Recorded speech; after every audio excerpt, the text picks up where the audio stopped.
Bonjour encore une fois. J'espère que vous allez bien partout où vous êtes. Alors, aujourd'hui, on va parler du grand lac, donc c'est le lac Tanganyika.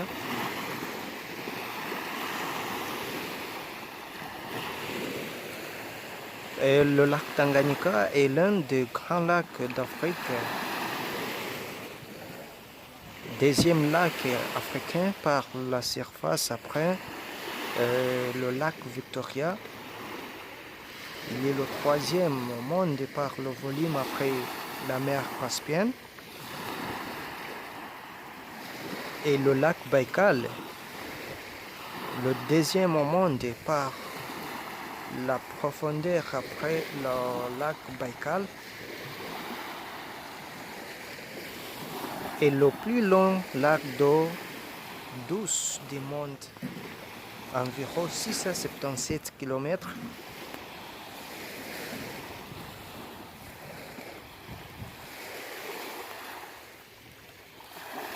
Il contient 18% du volume d'eau douce libre de surface du monde.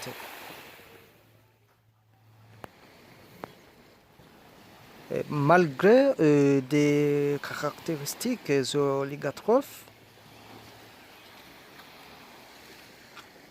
le lac est paradoxalement très productif en poissons.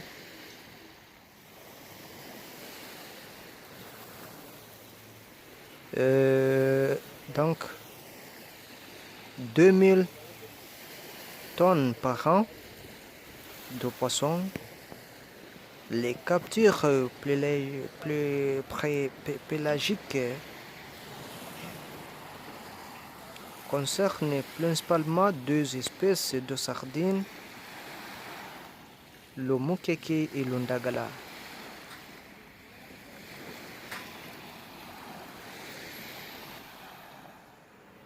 Ces eaux rejoignent le bassin du Congo via la rivière Lukuga, puis l'océan Atlantique. On estime que sa formation remonte à environ 20 millions d'années. Et le lac est fortement affecté par le changement climatique et les activités humaines.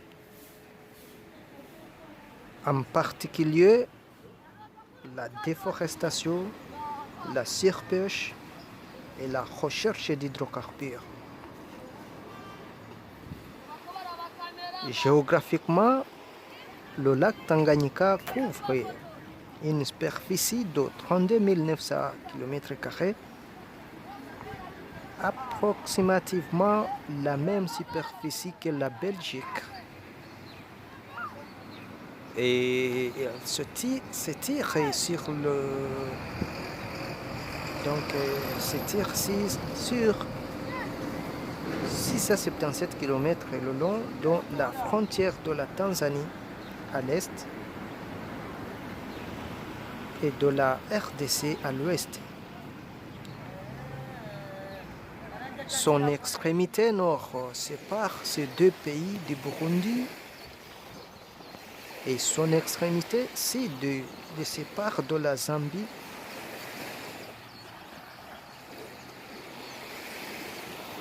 On retrouve à l'ouest du côté congolais les monts Mitumba.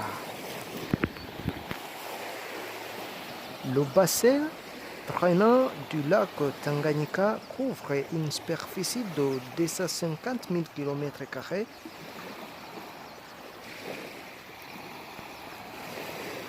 Les principales rivières qui l'alimentent sont la Malagarasi, la Rusizi, la Ufim, la Ruvubu et la Lunangwa, qui déversent 24 km³ d'eau par an.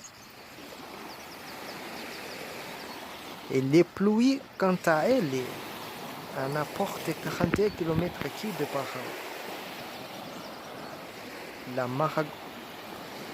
Ouais, la Malagarasi est plus ancienne que le lac lui-même et se trouvait auparavant dans le prolongement du Congo. Sa température de surface est de 27 degrés Celsius en moyenne. Un pH variant de 7,6 dans les baies marécageuses à 9,5 en plein eau. La profondeur ainsi que la localisation tropicale du lac empêchent le renouvellement total des masses d'eau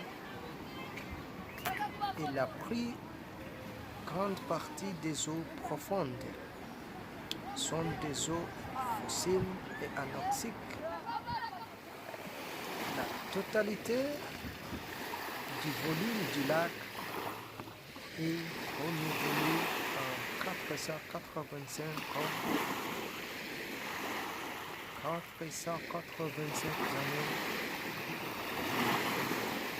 Voilà. Et donc c'est ça comme l'histoire du lac Tanganyika, notre lac donc du parti du Burundi. Alors, on va s'arrêter par là et après, je vous présenterai, je vais vous raconter l'histoire et donc l'historique du lac Tanganyika.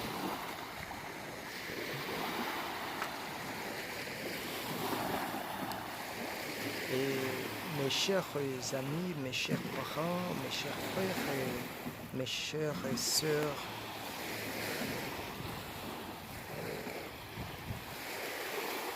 je vous prie de vous abonner sur ma chaîne YouTube pour avoir plus